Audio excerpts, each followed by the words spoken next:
Mohon izin pimpinan dan para anggota Komisi 2 DPR RI. Izin saya Iwan Darmawan, saya tinggal di Kabupaten Tangerang.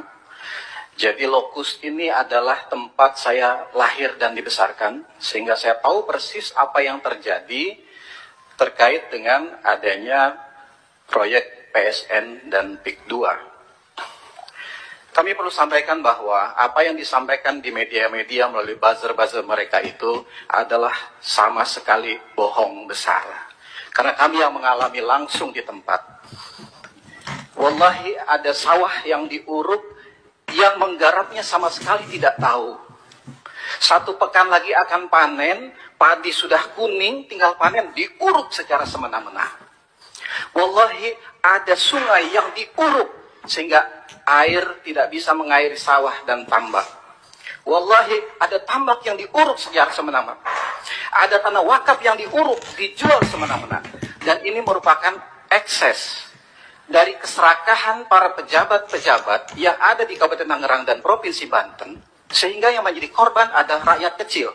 Ditambah keserakahan oknum-oknum yang ada di atas. Perlu kami sampaikan bahwa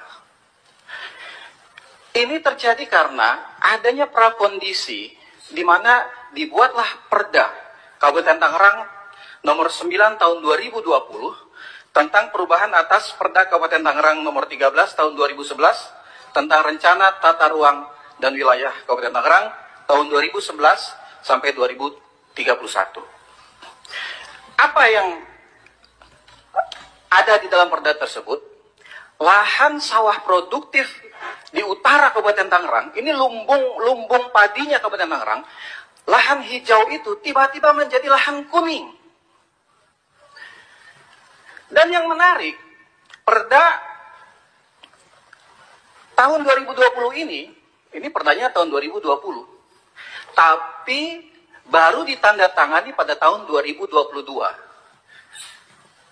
Patut diduga karena memang sedang menunggu logistiknya turun sampai 2 tahun. Jadi itu ditandatangani 2022.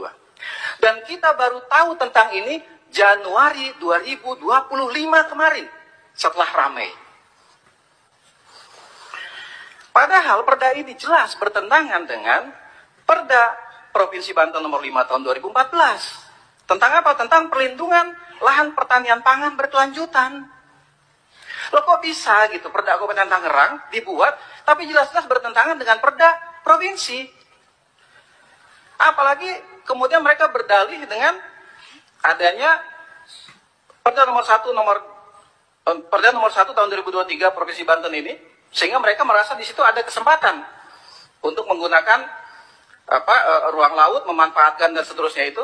Padahal putusan MK tahun nomor 85 tahun 2013 sudah jelas mengatakan bahwa perairan laut tidak boleh dimanfaatkan untuk kepentingan komersial maupun pribadi, apalagi terbit sertifikat di atasnya.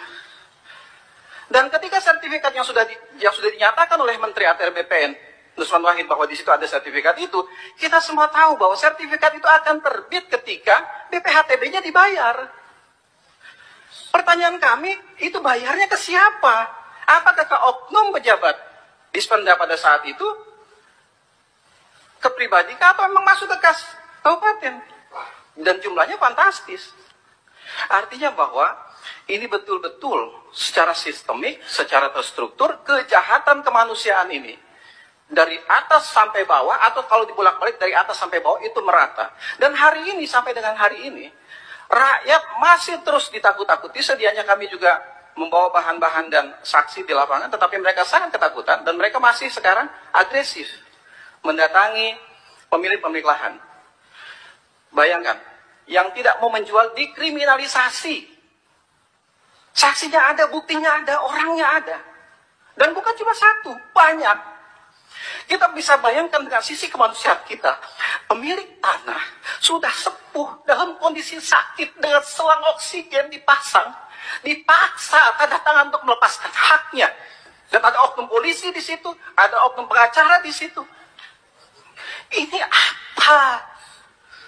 Kemana negara? Ini zolim, sezolim-zolimnya.